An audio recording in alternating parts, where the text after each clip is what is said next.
करने का काम कर रहा है। और इसीलिए अगर हम आप ये बात समझ रहे हैं कि यहां पर हूती जो कर रहे हैं, हमास जो कर रहा है, या इधर आप हिजबुल्लाह देख लीजिए, ये सब ईरान कर रहा है असल में, तो क्या इजराइल को समझ में नहीं आ रहा होगा? इसीलिए अगली खबर देखिए, ईरान इजराइल सीज फायर कभी भी खत्म होगा। युद्ध विराम के नाम पर ये जो चल रहा है उसको कभी भी खत्म होता देखेंगे आप। इसका खतरा बढ़ गया है। ईरान ने परमाणु कार्यक्रम शुरू करने के लिए भी दो टूक कह दिया है। अगली जंग के और भीषण होने की आशंका। ये पहले से अब रिसोर्स डिप्राइव्ड है ईरान। मेजर गौरव आर्य, क्या अब की बार अगर ये युद्ध होता है तो पहले से और खतरनाक दुनिया जैसा अंदाजा लगा रही है, या इस बार 2-3 दिन का मामला? नहीं, मुझे ऐसा लगता है कि ईरान अब और बुरी तरीके से पीछे पड़ जाएगा एनरिचमेंट टेक्नोलॉजी के पीछे और न्यूक्लियर वेपन बनाने के पीछे। ईरान की गति में तेजी आएगी, पहली चीज। दूसरी चीज, हमें क्लियर हो जाना चाहिए कि ये cease fire is only a figment of Trump's imagination. कोई सीज फायर नहीं है, ये सब ट्रंप की झूठी बातें, चूरन बेच रहा है सबको। और तीसरी सबसे महत्वपूर्ण बात, ये लड़ाई दोबारा होगी क्योंकि बेंजामिन नेतन्याहू को यह पता है कि जब तक इनकी पूरी ऊपर वाली जो एशेलॉन है ये जिंदा हैं, और जब तक न्यूक्लियर टेक्नोलॉजी इनके पास है, जब तक बैलिस्टिक मिसाइल हैं, इजराइल चैन की नींद नहीं सो सकता। और ईरान की रेजीम को यह बात भली भांति उससे परिचित है कि अगर उनके पास न्यूक्लियर वेपन नहीं हुए, ये रेजीम नहीं बचेगी। ये लड़ाई एग्जिस्टेंशियल है, दोनों अपने वजूद की लड़ाई लड़ रहे हैं। ये सिर्फ इसलिए नहीं कि तुम इजराइल, मैं ईरान एक दूसरे को ठोकते हैं, ना, ये वजूद की लड़ाई है। इसका फुल एंड फाइनल होना है। ये वजूद की लड़ाई है, और अगर इसका फुल एंड फाइनल होना है तो आप जानते हैं कि जब इस तरह अस्तित्व की लड़ाई, अस्तित्व बचाने की लड़ाई होती है तो फिर कुछ देखा नहीं जाता, और ये पूरी दुनिया को खतरे में डालता है। इसी का डर है। अगली खबर देखिए जरा, 5वीं पीढ़ी का स्टेल्थ फाइटर जेट बनाएगा ईरान। ईरान का दावा, काहिर 313 के 5th जनरेशन पर काम शुरू। J-31 माफ कीजिए, और F-35 से ये खतरनाक होगा। ये कहर कहा जा रहा है कि J-35 F-35 से खतरनाक होगा, और ये आसमान में वो कहर बर पाएगा कि दुश्मन त्राहिमाम कर। अचानक इनको समझ में आ गया है कि हमारे लिए फाइटर जेट बड़े महत्वपूर्ण है। मिसाइल करते करते फाइटर करने लगे। दिनेश, इसमें तो थोड़ा हास्यास्पद है। ये कहर 313 अब 3 टाइम्स अनलकी है, ये समझ लीजिए, जो नंबर इसका है। और ये 2013 में शुरू हुआ था, तो 4 टाइम्स अनलकी है। ये तब से बंद पड़ा था। अब इन्हें सडनली जाग उठी है कि हम स्टेल्थ फाइटर, आप जिसको देखिए वही स्टेल्थ फाइटर बनाने निकल पड़ा है। जैसे कि टेक्नोलॉजी स्टेल्थ फाइटर की सड़कों पे मिल रही है। लेकिन आप कई बार ऐसी बातें बताते हैं जो मेरे जैसे लेमैन को भी बड़ी महत्वपूर्ण जानकारी। आपने एक बात मेरे को बताई थी कि बना लो स्टेल्थ, VHF वाला रेडार तो पकड़ लेगा। वो रेडार जो जनरली आप चलाते हैं उसमें नहीं होता वो बैंड, लेकिन वो वाला VHF वाला लाएंगे तो पकड़ लेगा। फिर इनके स्टेल्थ क्या करेंगे? स्टेल्थ ये एक है ना, माहौल बनाए रखिए, माहौल स्टेल्थ। हाँ। हम इतने हैं, कहर बनाएंगे। अरे कहर बनाओगे, पहले अपने कहर को बचाओ। अच्छा सर, ये पाकिस्तान वाला एक और रिजेम्बलेंस, हम अक्सर बात करते हैं ईरान और वहां वाली, एक और खतरनाक नाम कहर जी। और कह रहे हैं वो 5 कितने सालों से बन ही रहा है जी। लेकिन एक और मैं आपको बात बताता हूं, हाल ही में जो चाइना के एक्सटर्नल अफेयर्स मिनिस्टर हैं, उनका एक बयान है कि हम ये नहीं चाहते कि रशिया और यूक्रेन की लड़ाई में रशिया हारे। उसका कारण है, देखिए, इसका सब कनेक्टेड है। पूरा फोकस चीन में हो जाएगा। वो कहते हैं पूरा फोकस चाइना में हो जाएगा। तो जिस तरीके से ईरान इस्तेमाल करता है हूथियों को, हमास को, हिजबुल्लाह को, उसी तरीके से चाइना इस्तेमाल करता है नॉर्थ कोरिया को, पाकिस्तान को, ईरान को। यानी कि जिस तरीके से हमास ईरान की प्रॉक्सी है, उसी प्रकार से ईरान जो है वो चाइना की प्रॉक्सी है। आपको एक बात यह समझनी पड़ेगी, चाइना की प्रॉक्सी है सर। और चाइना हथियार देगा क्योंकि चाइना यह चाहता है कि ये वहां पे आग लगाए रखे मिडिल ईस्ट में। तेल के प्राइसेस को चाइना कंट्रोल कर सकता है, पहली चीज। दूसरी चीज, अमेरिका वहां पे फंसा पड़ा रहेगा बिकॉज ऑफ इजराइल। और तीसरी बड़ी बात, चाइना को यह स्पेस देगा कि चाइना अपने आप ग्रो करे और अपनी मिलिट्री कैपेबिलिटी को और सॉलिडिफाई करे। ये जिस तरह का एनालिसिस आपको यहां सुनने को मिलता है, मेरा दावा है कि एनालिसिस और इस तरीके का थ्रेडबेयर एनालिसिस कहीं नहीं मिल सकता। लोग करते हैं ना ओरिजिनल और डुप्लीकेट की बातें, अब आप समझ लीजिए ओरिजिनल कहां है। अगली खबर देखिए, इजराइल में ईरानी जासूसी नेटवर्क का खुलासा, 30 लोगों को जासूसी के आरोप में किया गया गिरफ्तार। टेलीग्राम ऐप के जरिए लोगों को फंसाया गया, पोस्टर लगाने, सरकार के खिलाफ लिखने के टास्क दिए गए। ये मतलब एजेंडा वाली लड़ाई भी जम के लड़ रहे थे जी। लेकिन दिक्कत यह है कि ना उधर कुछ कर पाए हैं ज्यादा, ना इधर कुछ कर पाए हैं ज्यादा। नहीं, देखिए, कभी आपने ये देखा कि इजराइल में 30-50 गद्दार मिले? नहीं, आपको कभी रिपोर्ट आई है? ये यहाँ जेसीबी से लटका रहे हैं आप लोगों को। हाँ, जेसीबी से। ये पहले टेलीफोन के खंबे से लटकाते थे, क्रेन से फिर आए, फिर अब जेसीबी पे आ गए। हाँ। ये भी टेक्नोलॉजी के साथ, जैसे 5th जनरेशन का वही है जेसीबी। हाँ। अब देखिए साहब, ये लोग क्या कर रहे हैं कि ये इतने ज्यादा लोग क्यों ईरानियन रजीम के खिलाफ काम कर रहे हैं ईरान में? इसलिए काम कर रहे हैं क्योंकि परेशान है वो। ठीक है, सबसे बड़ी बात आपको ये समझनी चाहिए कि हर एक इंसान जो है, जो रजीम के खिलाफ काम कर रहा है, उसने ऐसा नहीं कि इजराइल से पैसे पकड़े हैं। कुछ लोग सचमुच बड़े परेशान और बड़े दुखी हैं, इसलिए उसके खिलाफ काम कर रहे हैं। और यहां पे विच हंट भी हो रहा है। यहां पे लोगों के अंदर एक खौफ पैदा करने की, देखो 30 लोग पकड़ लिए, अगली तुम्हारी बारी है, तुम देख लेना, तुम्हें छोड़ेंगे नहीं। और पब्लिकली जेसीबी से टांगने का क्या मतलब है?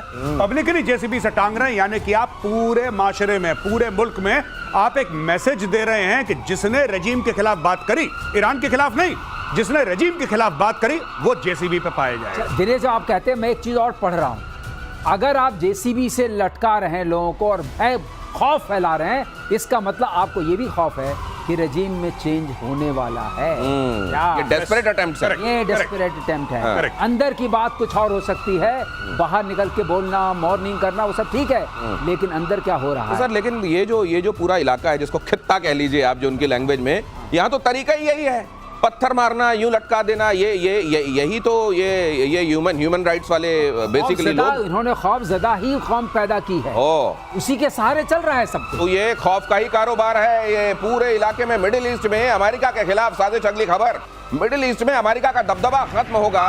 ईरान की एंट्री से अमेरिका मोसाद की नींद उड़ी। बंकर से बाहर आए आयतुल्लाह खामेनेई, परमाणु बम बनाने के मिशन को ग्रीन सिग्नल दिया। बड़े दिनों बाद बाहर आए हैं और कहा है अब बनाओ बम।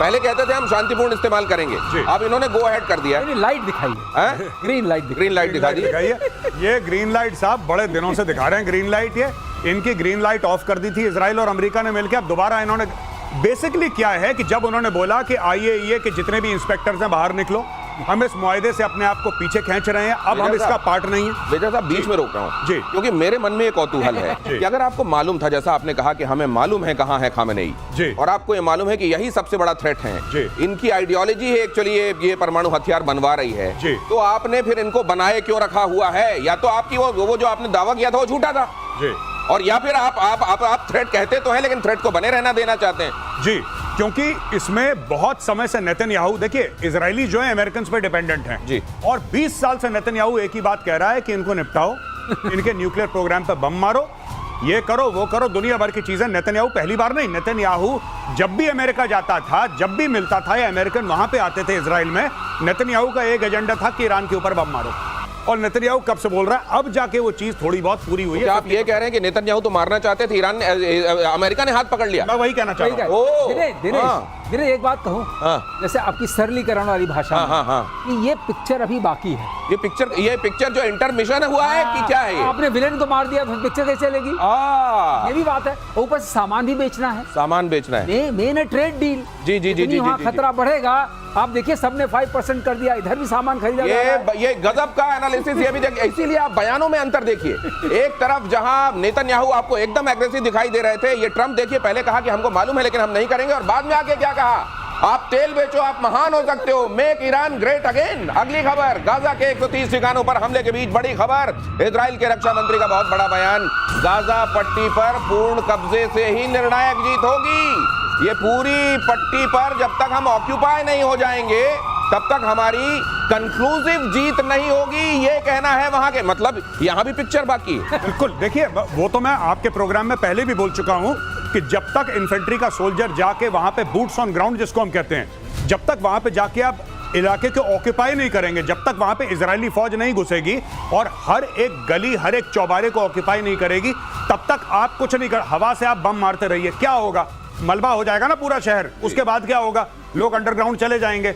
जब तक आप वहां पे घुस के क्लीनिंग नहीं करेंगे अंदर से, तब तक कुछ, ये तो नॉर्मल फैक्ट ऑफ वॉर है, ये तो होता ही है। जब तक आप फिजिकली नहीं घुसेंगे कहीं पे, तब तक कुछ नहीं हो सकता। कितने ड्रोन मार लो, कितनी हाइपरसोनिक मार लो, और झाड़ू लगवा के मानेंगे नहीं, लेकिन मैं उसमें कमेंट्स भी पढ़ रहा था। इसमें जो कमेंट्स आए हैं उनके इस स्टेटमेंट में, नीचे उधर वाले जो भाई लोग हैं वो कह रहे हैं कि ये हम तो अपनी आजादी की लड़ाई लड़ रहे हैं, अस्तित्व तो तुम्हारा खत्म होने वाला है। ये सब ये वही चीज है, ये मुझे लगता है ये खुद इजरायली लिख रहे हैं नीचे। क्या होता है कि ये फॉल्स फ्लैग। इजरायली कह रहे हैं हम तुम्हें मार देंगे, हम तुम्हें मार देंगे। वो पता लगा वहां पे गुस्सा हो गया, उसने बम मारा। लिखने वाला वहीं कहीं बैठा था बगल में। तो मुझे लगता है, और मैं आईडीएफ को कह रहा हूं ऑल द वेरी बेस्ट, ठोको इनको जितना ठोक सकते हो, make it into a parking lot. बहुत बढ़िया बात है, इससे ट्रम्प को भी सुकून रहेगा। नहीं, लेकिन यही तो, यहाँ भी आके हाथ पकड़ लेंगे वो चाचा। ए नोबल चाहिए मेरे को, रुक जाओ, हाथ पकड़ लेते हैं, अभी यहाँ समतल मत करो। चाचा को बताने के लिए देखिए ये लिखा जा रहा है, हमें मारने की तैयारी हो रही है, इसलिए हमने मारा। नहीं, लेकिन ट्रम्प यहाँ हमास वाले मामले में हाथ पकड़ लेंगे एक जगह जाके, यहाँ पे नहीं सुनेंगे नेतन्याहू। नहीं पकड़ रहे हैं, नहीं पकड़ रहे हैं, नहीं पकड़ पाएंगे क्या? नहीं पकड़ पाएंगे, नेतन्याहू सुन नहीं रहे हैं। अच्छा, क्योंकि मामला बिल्कुल आर पार वाला है। अगर वहां वो घुस गए, अभी उन्होंने सफाई नहीं की, बाद में सफाई करना, लॉन मोवर चलाना बड़ा मुश्किल हो जाएगा। घास तो छीलनी पड़ेगी। नहीं तो ये जो आप कहते हैं बार बार कि घास को काटना बड़ा जरूरी होता है, यहाँ तो घास की गलती भी है जी। अब ये गलती भी है तो टाइम कितना लगने वाला है? टाइम इसमें बहुत लगेगा। जब आप देखिए इजरायली फोर्सेस जब जाएंगी तो एक एक गली मोहल्ले करके पूरे गाजा पट्टी को क्लियर करना। सुरंग भी, सुरंग एक चीज है, सुरंग एक चीज है। जब आप फिजिकली ऑन ग्राउंड ऑपरेशन करते हैं तो मूवमेंट स्लो होती है। वहां पे आईडी मिलेंगे, वहां पे स्नाइपर मिलेंगे, वहां पे एम्बुश मिलेंगे, वहां पे हमास और हिजबुल्लाह की फौज मिलेगी, छोटी छोटी टुकड़ियां मिलेंगी, वहां पे उनको एम्बुश करा जाएगा, घेरा जाएगा, एक एक करके गली मोहल्ले करके। अगर आप ग्राउंड ऑपरेशन करते हैं तो मान के चलिए सालों लग सकते हैं। It can take years to clean out Gaza, it can take years. तो ये अगर दूसरे तरीके से देखा जाए और उस थ्योरी पर भी भरोसा किया जाए कि बेंजामिन नेतन्याहू इसलिए भी ये कर रहे हैं ताकि वो अपनी कुर्सी पर बने रहें, तो ईयर्स लगना उनको भी सूट करता है। एक इसमें और पॉइंट है, ट्रम्प भी तो कह रहे हैं रेवरेरा बन जाए वहां पर, उनका भी इंटरेस्ट है, वहां पर वो नहीं बातचीत कर रहे हैं। राइट, वो मामला ठीक है। अब जरा इधर वाले फ्रंट पर देख लीजिए, बिलावल पर भड़का हाफिज का बेटा तलहा ने कहा बिलावल ने पाकिस्तान की बेइज्जती कराई। बिलावल सच्चा मुसलमान नहीं, लो सर्टिफिकेट मिल गया। बिलावल सच्चा मुसलमान नहीं, दरअसल बिलावल ने 2 दिन पहले कहा था पाकिस्तान हाफिज सईद और मसूद अजहर को भारत को सौंपने के लिए तैयार है, बशर्ते भारत इस प्रोसेस में सहयोग करे। इसके बाद कल ही बिलावल के घर पर हमला भी हुआ था। ये देखिए साहब, देखिए सीधी सी बात है, पाकिस्तान जो है 2 हाथी पालता है, एक जिसके खाने के दांत होते हैं, एक जिसके दिखाने के दांत होते हैं। अब देखिए पाकिस्तान के दोनों हाथ में लड्डू है। आपने बिलावल को बोल दिया कि हम हाफिज सईद और मसूद अजहर को इंडिया को दे देंगे। इंडिया को सिग्नल मिल गया कि अगर आप ये करोगे तो आपको वो मिल जाएगा। ठीक है, क्लियर है। अगर कल इंडिया से पॉजिटिव कोई डायरेक्शन नहीं आता, इंडिया से कोई पॉजिटिव स्टेटमेंट नहीं आता, तो पाकिस्तानी ये कहेगा मैं तो मजाक कर दिया था कि भैया है कौन बिलावल? बिलावल कोई मंत्री है, कोई संतरी है कौन बिलावल? बिलावल कौन सी कुर्सी पे बैठा विराजमान है वहां पे? बिलावल तो